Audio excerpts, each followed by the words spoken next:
Hello दोस्तों, स्वागत है आपका हमारे YouTube channel study with SK classes में। देखिए दोस्तों, हम लोगों ने भारतीय संविधान के भाग 3 मौलिक अधिकार के बारे में पूर्ण जानकारी हासिल कर ली है। देखिए दोस्तों, हमने आपसे वादा किया था कि जब हमारा ये चैप्टर समाप्त हो जाएगा मूल अधिकार का या मौलिक अधिकार का, जो भी आप कह लें, तो उसके बाद हम लोग इससे रिलेटेड प्रश्नों को भी देखेंगे, जिससे आपकी आने वाली परीक्षाएं काफ़ी आसान हो जाएंगी। तो देखिए दोस्तों, इसमें किस प्रकार से प्रश्न पूछे जा सकते हैं आपकी परीक्षाओं में, तो इसी का एक सीरीज लेके हम आए हैं। इसमें दोस्तों आपको केवल 20 क्वेश्चन आज हम प्रोवाइड कर रहे हैं और अगली वीडियो में और क्वेश्चन आपको दिए जाएंगे। तो देखिए दोस्तों, पहला क्वेश्चन है आपका, निम्नलिखित में से किसको संविधान द्वारा मौलिक अधिकारों को लागू करने की शक्ति दी गई है। तो देखिए 4 ऑप्शन दिए गए हैं। पहला दिया है भारत के सभी न्यायालयों को, दूसरा दिया है संसद को, तीसरा दिया है राष्ट्रपति को और चौथा दिया है सर्वोच्च न्यायालयों को, सर्वोच्च एवं उच्च न्यायालयों को। है मौलिक अधिकारों को लागू करने की शक्ति जो आपके सर्वोच्च न्यायालय है और उच्च न्यायालय है, इन दोनों को दिया गया है। तो ऑप्शन नंबर आपका डी सही हो जाएगा इस क्वेश्चन का। देखिए दोस्तों, ये सारे क्वेश्चन आपकी कई परीक्षाओं में पूछे भी गए हैं और पूछे जाने की संभावना भी है, तो इसलिए काफ़ी इंपॉर्टेंट है, आप इसको ज़रूर देखिएगा अंत तक। और दोस्तों, इस वीडियो का PDF अगर आपको डाउनलोड करना होगा तो वीडियो के डिस्क्रिप्शन बॉक्स में जाके उसका लिंक आपको दिया जाएगा, उसको आप वहाँ से जाके डाउनलोड कर सकते हैं। देखिए नेक्स्ट क्वेश्चन देखते हैं। किसी को राष्ट्रगीत गाने के लिए बाध्य नहीं किया जा सकता। इसके 3 कारण दिए गए हैं। देखिए पहला दिया है क्योंकि इससे वाक की स्वतंत्रता और अभिव्यक्ति की स्वतंत्रता के अधिकार का उल्लंघन होता है। जो आपके अनुच्छेद 19 में दिया गया है, वाक्य और अभिव्यक्ति की स्वतंत्रता, उसका उल्लंघन होता है अगर आपको राष्ट्रगीत गाने के लिए बाध्य किया जाता हो तो। और दूसरा कारण क्या दिया है, इससे अंतःकरण की और धर्म के आबद्ध के रूप में आचरण और प्रचार करने की स्वतंत्रता के अधिकार का उल्लंघन होगा। और तीसरा क्या दिया है, राष्ट्रगीत गाने के लिए किसी को बाध्य करने वाला कोई विधिक उपबंध नहीं है। तो देखिए कौन सा सही हो जाएगा। देखिए 4 ऑप्शन दिए हैं। पहले में दिया है पहला और दूसरा सही है, दूसरे में दिया दूसरा तीसरा सही है, और तीसरे में दिया है आपका जो सी वाला ऑप्शन है, इसमें दिया 1 2 3 तीनों सही है, और चौथा दिया है इसमें से कोई नहीं सही है। तो देखिए कौन सा सही हो जाएगा इस क्वेश्चन का आंसर। तो ऑप्शन नंबर आपका सी सही हो जाएगा। देखिए इससे वाक्य और अभिव्यक्ति की स्वतंत्रता का उल्लंघन होगा, तो ये बात सत्य है। आप वाक्य और अभिव्यक्ति के लिए काफ़ी स्वतंत्र, मतलब आप कुछ भी चाहें तो वो गा सकते हैं, कह सकते हैं और उसको कर भी सकते हैं। तो ये स्वतंत्रता का क्या होगा, हनन होगा अगर आपको मजबूर किया जा रहा हो, तो बाध्य नहीं है आप। और दूसरा दिया कि मतलब जो आप धर्म को आचरण, किसी धर्म को आचरण करते हैं, उसको प्रचार करते हैं, तो उसका भी उल्लंघन होगा, तो ये भी सही दिया है। और तीसरा दिया है कि कोई कानूनी विधि नहीं बनी है, तो ये भी बात सत्य लिखी है, तो इसलिए क्या होगा, तीनों ऑप्शन सही हो जाएगा। तो इसमें कौन सा सही होगा, ऑप्शन नंबर सी आपका सही हो जाएगा। नेक्स्ट क्वेश्चन देखिए, भारतीय संविधान का कौन सा अनुच्छेद अल्पसंख्यकों को अपनी मनपसंद शिक्षण संस्थानों को स्थापित करने एवं संचालित करने का अधिकार का संरक्षण प्रदान करती है। तो देखिए सभी अनुच्छेदों के बारे में हम लोगों ने बारी बारी से पढ़ा है, तो उम्मीद है आपको उन वीडियो में सब कुछ समझ में आया होगा, तो आप इसका आंसर भी दे पा रहे होंगे। तो देखिए पहला दिया है अनुच्छेद 19, दूसरा दिया अनुच्छेद 26 और तीसरा दिया अनुच्छेद 29 और चौथा दिया अनुच्छेद 30। तो देखिए जो अल्पसंख्यक अपने मनपसंद के शिक्षण संस्थान स्थापित कर सके, मतलब जैसे मदरसा हो गया या फिर और किसी अन्य प्रकार के धार्मिक स्कूल हो गए, वो किसके तहत वो स्थापित कर सकते हैं और उसका संचालन कर सकते हैं, उसका अधिकार किस अनुच्छेद के तहत दिया गया है। तो ये देखिए अनुच्छेद आपका जो 30 है, इसके तहत दिया गया है। तो ऑप्शन नंबर कौन सा दीजिएगा, डी अनुच्छेद 30। नेक्स्ट क्वेश्चन देखिए, निम्नलिखित में से कौन सा एक मौलिक अधिकार नहीं है। देखिए 4 ऑप्शन दिए हैं। पहला दिया है समानता का अधिकार, दूसरा दिया है स्वतंत्रता का अधिकार, तीसरा दिया है संपत्ति का अधिकार और चौथा दिया है धर्म का अधिकार। तो इसमें से कौन सा आपका मौलिक अधिकार नहीं है दोस्तों। तो देखिए ये सभी जो हैं आपके मौलिक अधिकार, मूल अधिकार जब आपका बना था, जिस टाइम आपका संविधान बना था उस टाइम ये सभी आपके मौलिक अधिकार थे, क्योंकि उस टाइम 7 अधिकार थे, 7 मौलिक अधिकार थे। और वर्तमान में कितने बचे हैं, तो केवल 6। एक को विधिक अधिकार बना दिया गया, तो किसको, संपत्ति के अधिकार को। तो देखिए जो संपत्ति का अधिकार है ये आपका मौलिक अधिकार नहीं रह गया है, अब ये क्या हो गया है, विधिक अधिकार हो गया है। देखिए दोस्तों, ये क्वेश्चन भी आपसे पूछा जाता है कि संपत्ति के अधिकार को विधिक अधिकार कब बनाया गया। तो ये क्वेश्चन काफ़ी इंपॉर्टेंट है। देखिए 44वें संविधान संशोधन द्वारा इसको 1978 ईस्वी में 1978 ईस्वी में विधिक इसको क्या किया गया, विधिक अधिकार बना दिया गया। नेक्स्ट क्वेश्चन देखिए, किस वाद ने संसद को मौलिक अधिकारों में संशोधन का अधिकार दिया है? तो देखिए 4 ऑप्शन दिए हैं, आपको बताना है कि कौन सा वाद है जिसके तहत संसद को मौलिक अधिकारों में संशोधन का अधिकार मिल गया। तो देखिए 4 ऑप्शन दिए हैं, पहला है आपका केशवानंद भारतीवाद, दूसरा दिया है आपका राजनारायण बनाम इंदिरा गांधीवाद, तीसरा दिया है गोलकनाथवाद और चौथा दिया है सज्जन सिंह वाद। तो कौन सा सही होगा? देखिए आपका ऑप्शन नंबर ए सही हो जाएगा। केशवानंद भारती का जो वाद है, इसके द्वारा जो मौलिक अधिकार हैं आपको, उसमें जो है संसद क्या कर सकता है, संशोधन कर सकता है। तो ऑप्शन नंबर ए आपका सही हो जाएगा। नेक्स्ट क्वेश्चन देखिए, भारतीय संविधान का कौन सा अनुच्छेद प्रेस की स्वतंत्रता को आश्वासित करता है? देखिए दोस्तों, इन सभी चीज़ों के बारे में हम लोग डिटेल में पढ़ चुके हैं, तो अगर आप उन वीडियो को नहीं देखे हो तो प्लीज़ हमारे चैनल को सब्सक्राइब करिएगा। और दोस्तों एक आपको प्लेलिस्ट मिल जाएगा भारतीय संविधान से रिलेटेड, उसके सभी वीडियो को आप देख लीजिएगा, तो आपको मौलिक अधिकार काफ़ी अच्छे से समझ में आ जाएगा। भारतीय संविधान का कौन सा अनुच्छेद प्रेस की स्वतंत्रता को आश्वासित करता है? तो देखिए 4 ऑप्शन दिए गए हैं, पहला दिया है अनुच्छेद 16, दूसरा दिया अनुच्छेद 19 और तीसरा दिया अनुच्छेद 22 और चौथा दिया अनुच्छेद 31। तो कौन सा प्रेस की स्वतंत्रता को देता है? तो ये देखिए प्रेस की स्वतंत्रता, सीधा सा क्वेश्चन है, तो ऑप्शन नंबर आपका कौन सा सही हो जाएगा? अनुच्छेद 19 के तहत प्रेस की स्वतंत्रता भारतीय संविधान में दी गई है, तो ये जो है आपका ऑप्शन नंबर बी सही हो जाएगा। देखिए दोस्तों, ये वाक्य और अभिव्यक्ति की स्वतंत्रता दी गई है इसमें, जिसके तहत प्रेस की स्वतंत्रता भी आता है, तो ऑप्शन नंबर बी आपका सही होगा। नेक्स्ट क्वेश्चन देखिए, इसमें क्या कहा जा रहा है, निम्नलिखित अधिकारों में से कौन सा अधिकार भारत के सभी व्यक्तियों को प्रतिबंधित नहीं है? मतलब देखिए यहाँ पे नागरिकों की बात नहीं की जा रही है, व्यक्तियों की बात की जा रही है। तो इससे रिलेटेड जो ऑप्शन दिए हैं पढ़िए। देखिए पहला दिया है विधि के समक्ष समानता का अधिकार, दूसरा दिया है भेदभाव के विरुद्ध अधिकार और तीसरा दिया है आपका देश भर में स्वतंत्र भ्रमण की स्वतंत्रता और चौथा दिया चुनाव लड़ने का अधिकार। देखिए ये सभी भारतीय व्यक्तियों की बात कही गई है, ना कि भारतीय नागरिकों की। तो इसमें से कौन सा नहीं सभी को प्राप्त है? सभी व्यक्तियों को, भारतीय सभी व्यक्तियों को। तो देखिए 4 ऑप्शनों में से कौन सा सही होगा? देखिए पहले में जो ऑप्शन नंबर ए है, इसमें 1, 3 और 4 दिया है, सही है। दूसरे में दिया है आपका 1, 2, 4 सही है। और सी वाले ऑप्शन में दिया है 1, 2, 3 सही है और डी में दिया है 2, 3, 4 सही है। तो कौन सा कोड सही होगा बताइए जल्दी से। देखिए इस क्वेश्चन का ऑप्शन नंबर कौन सा सही हो जाएगा? डी।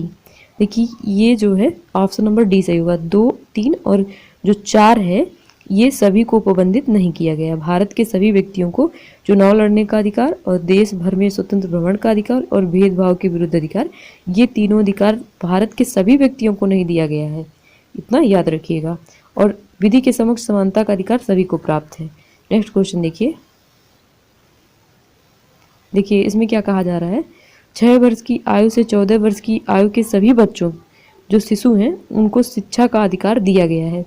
किस अनुच्छेद के तहत या मतलब किसके तहत दिया गया है आपको बताना है।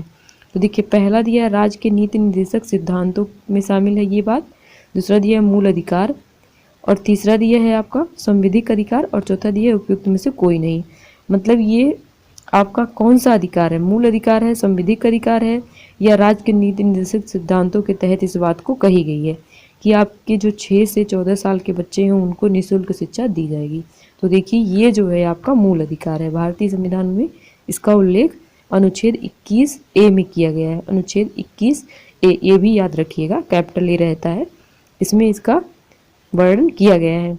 तो आप इसको याद रखिएगा दोस्तों, काफ़ी इंपॉर्टेंट क्वेश्चन है। नेक्स्ट क्वेश्चन देखते हैं। देखिए इसमें क्या कहा जा रहा है, डॉक्टर भीमराव अम्बेडकर ने निम्नलिखित विधिक अधिकारों में से किसे संविधान का हृदय एवं आत्मा कहा है? तो देखिए 4 ऑप्शन दिए हैं। पहला दिया है आपका समानता का अधिकार, दूसरा दिया है स्वतंत्रता का अधिकार, तीसरा दिया है धार्मिक स्वतंत्रता का अधिकार और चौथा दिया है संवैधानिक उपचारों का अधिकार। तो देखिए दोस्तों, जो डॉक्टर भीमराव अम्बेडकर हैं, जो संविधान के जनक और जननी दोनों कहे जाते हैं, इन्होंने जो संवैधानिक उपचारों का अधिकार है जो अनुच्छेद 32 में आपका उल्लिखित है, इसको जो है संविधान की आत्मा कहा है। तो इसको आप याद रखिएगा, काफ़ी इंपॉर्टेंट है दोस्तों। तो ऑप्शन नंबर इस क्वेश्चन का कौन सा सही जाएगा? डी। देखिए आपको डायरेक्ट ही हम बता दिए, ऑप्शन नंबर डी सही हो जाएगा। नेक्स्ट क्वेश्चन देखिए, निम्नलिखित में से कौन मूल अधिकारों के अंतर्गत नहीं आता है, आपको बताना है। तो देखिए 4 ऑप्शन दिए हैं। पहला दिया है स्वतंत्रता का अधिकार, दूसरा दिया है समानता का अधिकार, तीसरा दिया है आपका संपत्ति का अधिकार और चौथा दिया है शोषण के विरुद्ध अधिकार। देखिए दोस्तों काफ़ी इंपॉर्टेंट क्वेश्चन है, बार बार आपकी परीक्षाओं में पूछा जाता है। पहले देखिए दोस्तों ये यूपी पीसीएस की परीक्षाओं में काफ़ी पूछा जाता था, लेकिन आज के ट्रेंड में दोस्तों ये यूपीपी, यूपीएसआई, यूपी लेखपाल सभी परीक्षाओं में पूछा जाता है दोस्तों। और अगर आप आरओ या आरओ देने जा रहे हैं या फिर और अन्य कोई परीक्षा या स्टेट पीसीएस या आप मान लीजिए एसएससी का एग्ज़ाम देने जा रहे हैं या फिर इवन जो अभी रेलवे चल रहा है आरआरबी एनटीपीसी, सभी परीक्षाओं के लिए काफ़ी इंपॉर्टेंट है ये, तो इसको ज़रूर एक बार देख लीजिएगा दोस्तों। देखिए दोस्तों इसमें कौन सा आपका मूल अधिकार नहीं है ये आपको बताना था। तो देखिए स्वतंत्रता का अधिकार तो है क्योंकि ये 19 में बढ़े थे, समानता का अधिकार ये 14 में है, शोषण के विरुद्ध अधिकार ये 23 में, अनुच्छेद 22-23 में दिया गया है। तो कौन सा नहीं है, तो देखिए जो संपत्ति का अधिकार है ये अनुच्छेद 30 में था, लेकिन इसको क्या किया गया, सॉरी अनुच्छेद 31 में इसका वर्णन था, लेकिन ये अभी क्या हुआ है, ये विधिक अधिकार हो गया है, तो इसलिए ये आपका मौलिक अधिकार नहीं है। तो ऑप्शन नंबर सी आपका सही हो जाएगा। नेक्स्ट क्वेश्चन देखिए, देखिए इसमें क्या कहा जा रहा है, भारतीय संविधान में निम्नलिखित में से कौन सा अधिकार प्रदान नहीं है। तो कौन सा अधिकार आपको नहीं मिला भारतीय संविधान में, देखिए ऑप्शन पढ़िए तभी पता चलेगा। देखिए पहला दिया समान आवास का अधिकार, दूसरा दिया समानता का अधिकार, तीसरा दिया धर्म पालन करने का अधिकार और चौथा दिया स्वतंत्रता का अधिकार। तो देखिए दोस्तों समानता का, धर्म पालन का और स्वतंत्रता का ये सभी अधिकार तो आपको दिए गए हैं, लेकिन समान आवास का अधिकार नहीं दिया गया है। तो ऑप्शन नंबर कौन सा सही हो जाएगा, ऑप्शन नंबर ए सही हो जाएगा। देखिए दोस्तों सभी के लिए आवास उपलब्ध करवाने का एक योजना तो जरूर चलाई गई है, हर घर आवास योजना, लेकिन दोस्तों ये नहीं है कि सभी को समान आवास मिलेगा, क्योंकि कोई गरीब है कोई अमीर है तो सबको एक जैसा आवास कैसे मिल सकता है, उसका अधिकार नहीं दिया गया है।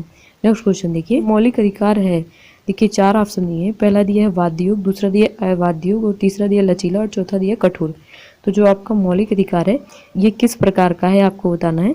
तो देखिए जो आपका मौलिक अधिकार है ये वाद्य योग है। वाद्य योग का मतलब इस पर वाद विवाद हो सकती है और इस पर संशोधन भी हो सकता है, क्योंकि केशवानंद भारती वाद में इस पर वाद विवाद हुआ था, उसके बाद इसमें संशोधन भी किए जाने का प्रावधान किया गया था।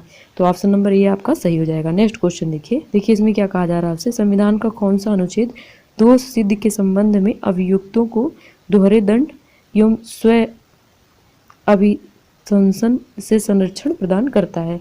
तो आपको बताना है कि कौन सा अनुच्छेद है कि जिसमें अगर आप दोषी पाए जाते हैं तो उसके संबंध में दोहरा दंड आपको नहीं मिल सकता है। कहने का मतलब अगर आपने एक अपराध किया है तो उसके लिए केवल आपको एक दंड मिलेगा, 2 दंड नहीं दिया जा सकता है। किस अनुच्छेद में इस बात का उल्लेख किया गया है ये आपको बताना है। देखिए 4 ऑप्शन दिए हैं, पहले में जो दिया है दिया अनुच्छेद 19, दूसरे में अनुच्छेद 22, तीसरे में अनुच्छेद 21 और चौथे में अनुच्छेद 20। तो किस अनुच्छेद में ये बात कही गई है, तो देखिए जो आपका अनुच्छेद 20 है दोस्तों, इसमें ये बात की गई है। ये दोष सिद्धि से संबंधित अधिकार कौन सा है, तो अनुच्छेद 20। इसको सीधा सा क्वेश्चन याद रखिएगा। नेक्स्ट क्वेश्चन देखिए, देखिए इसमें क्या कहा जा रहा है, देखिए सूची है इसका मिलान करना है। देखिए दोस्तों काफ़ी टफ क्वेश्चन है, लेकिन फिर भी हम आपको ले आए हैं आपके लिए, क्योंकि कुछ लोग हो सकता है कि मतलब अच्छी परीक्षाओं का प्रिपरेशन कर रहे हो, जैसे आपका UP PCS, MP PCS, Bihar PCS, किसी भी पीसीएस का या एसआई का क्वेश्चन भी ये हो सकता है, क्योंकि काफ़ी टफ लेवल के क्वेश्चन आने लगे आजकल परीक्षाओं में, तो इन टाइप के क्वेश्चन आपको आने चाहिए। देखिए इस क्वेश्चन में क्या कहा जा रहा है आपसे, तरफ एक सूची दी गई, दूसरी तरफ दूसरा, मिलान करना आपको। तो देखिए मौलिक कर्तव्य किससे संबंधित है, तो ये 42वें संविधान संशोधन से संबंधित है। और आपका जो संसद मौलिक अधिकारों में संशोधन कर सकता है किससे संबंधित है, तो ये आपका केशवानंद भारती वाद से संबंधित है। कि मतलब केशवानंद भारती वाद में कहा गया कि संसद मौलिक अधिकारों में संशोधन कर सकता है। और मूल ढांचे का जो सिद्धांत है ये मिनर्वा मिल्स केस से संबंधित है, इसको याद रखिएगा। और आपका जो इंसानों के अनैतिक व्यापार को जो निषेध किया गया है ये अनुच्छेद 23 के तहत किया गया है। तो देखिए पहले का मिलान तीसरे से और दूसरे का मिलान क्या हो रहा है, चौथे से हो रहा है। तीसरे का मिलान किससे हो रहा है, पहले से हो रहा है, और चौथे का दूसरे से। तो ऑप्शन नंबर कौन सा सही हो जाएगा, देखिए इस प्रकार का ऑप्शन किस में दिया गया है, तो ऑप्शन नंबर जो आपका ये है यही सही हो जाएगा। देखिए पहला तीसरे से मिल रहा है, दूसरा चौथे से, और तीसरा पहले से, और चौथा दूसरे से।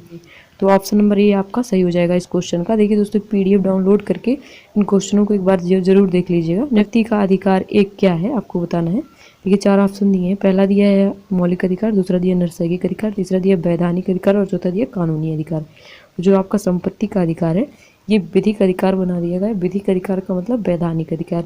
तो ऑप्शन नंबर कौन सा सही हो जाएगा, सी सही हो जाएगा। नेक्स्ट क्वेश्चन देखिए निम्नलिखित में से कौन सा मूल अधिकार भारतीय संविधान में नागरिकों को नहीं दिया गया है। देखिए 4 ऑप्शन दिए गए हैं, इसमें से कौन सा भारतीय नागरिकों को नहीं दिया गया है भारतीय संविधान में, ये बताना है आपको। देखिए पहला दिया है आपका कौन सा, देश के किसी भी भाग में बसने का अधिकार, दूसरा दिया है लिंग समानता का अधिकार, तीसरा दिया है सूचना का अधिकार, चौथा दिया है शोषण के विरुद्ध अधिकार। देखिए दोस्तों, ये सभी वर्तमान में आपको मिले हुए हैं सभी मौलिक अधिकार, लेकिन जो आपका सूचना का अधिकार था ये पहले आपके मूल संविधान में नहीं दिया गया था। ये 2005 में इसको संविधान संशोधन करके जोड़ा गया कि आप सूचना का अधिकार मतलब किसी भी प्रकार की इंफॉर्मेशन को भारत सरकार से ले सकते हैं, किसी भी व्यक्ति को बिना हानि पहुंचाए। मतलब आप किसी को हानि पहुंचाने के लिए उसकी सूचना नहीं ले सकते हैं, बाकी बेसिक डिटेल जानने के लिए उसके बारे में इंफॉर्मेशन कलेक्ट कर सकते हैं। तो आप इसको जो है 2005 से भारतीय संविधान में जोड़ा गया, तो ये पहले नहीं था। देखिए ये क्वेश्चन RAS का है और 2003 में पूछा गया, तो उस टाइम ये नहीं बना था मूल अधिकार, तो इसलिए क्वेश्चन था, तो इसको याद रखिएगा। नेक्स्ट क्वेश्चन देखते हैं। देखिए भारतीय संविधान की प्रस्तावना में प्रयुक्त समाजवाद शब्द को निम्नलिखित किस अनुच्छेद या अनुच्छेदों के साथ मिलाकर पढ़ने से सर्वोच्च न्यायालय को समान कार्य के लिए समान वेतन को मौलिक अधिकार परिभाषित करने की शक्ति प्रदान की गई। मतलब कोई भी व्यक्ति है उसको समान कार्य के लिए समान वेतन दिया जाए, ये किस अनुच्छेद के तहत कहा गया यही आपको बताना है। तो देखिए ऑप्शन नंबर जो ए है उसमें अनुच्छेद 14 दिया है, ऑप्शन नंबर बी 14 और 15, और ऑप्शन नंबर सी 14, 15, 16, और ऑप्शन नंबर डी जो है आपका अनुच्छेद 14 और 16। तो कौन सा सही हो जाएगा। देखिए ऑप्शन नंबर आपका डी सही हो जाएगा।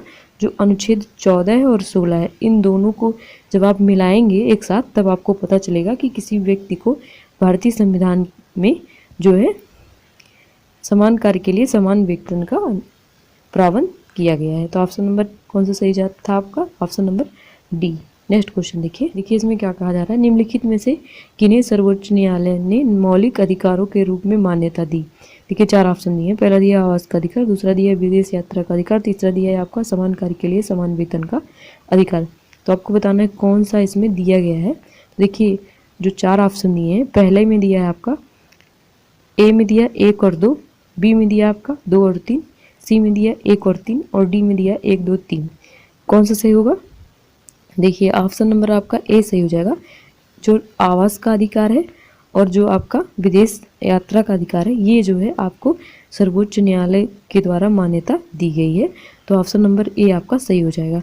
ये मूल अधिकार नहीं थे आपके, लेकिन ये दिए गए हैं सर्वोच्च न्यायालय द्वारा मौलिक अधिकार के रूप में इसको मान्यता दी गई है। लेकिन जो आपका समान कार्य के लिए समान वेतन था, ये आपका मूल अधिकार में दिया गया था, तो इसको भी याद रखिएगा। नेक्स्ट क्वेश्चन देखिए दिया है किसी अपराध के अभियुक्त को स्वयं अपने विरुद्ध गवाह बनने के लिए बाध्य नहीं किया जा सकता। भारतीय संविधान के किस अनुच्छेद में ये बात कही गई है। तो देखिए दोस्तों, इस क्वेश्चन के बारे में हम लोग इसी वीडियो में डिस्कस कर चुके हैं, लेकिन क्वेश्चन दोबारा से आ गया, तो फिर भी आप इसका आंसर जरूर कमेंट बॉक्स में लिखिएगा कि इसका ऑप्शन नंबर कौन सा सही हो जाएगा। नेक्स्ट क्वेश्चन देखते हैं। देखिए भारतीय संविधान के अंतर्गत निम्नलिखित अधिकारों में से कौन सा एक अधिकार सभी व्यक्तियों को प्राप्त है। तो देखिए 4 ऑप्शन दिए हैं। पहला दिया है विधि के समान संरक्षण का अधिकार, दूसरा दिया है भेदभाव के विरुद्ध अधिकार, तीसरा दिया आपका स्वतंत्रता का अधिकार, चौथा दिया है संस्कृति एवं शिक्षण का अधिकार। तो कौन सा सही हो जाएगा इस क्वेश्चन का आंसर। तो ऑप्शन नंबर आपका ए सही हो जाएगा। जो भारतीय संविधान है इसके अंतर्गत सभी व्यक्तियों को विधि के समान संरक्षण का अधिकार प्रदान किया गया है।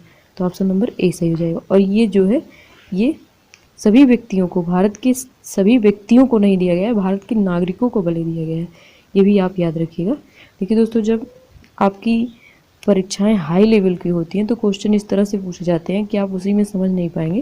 देखिए भेदभाव के विरुद्ध अधिकार भी आपको प्राप्त है, स्वतंत्रता का अधिकार भी प्राप्त है, और संस्कृति एवं शिक्षण का भी अधिकार प्राप्त है।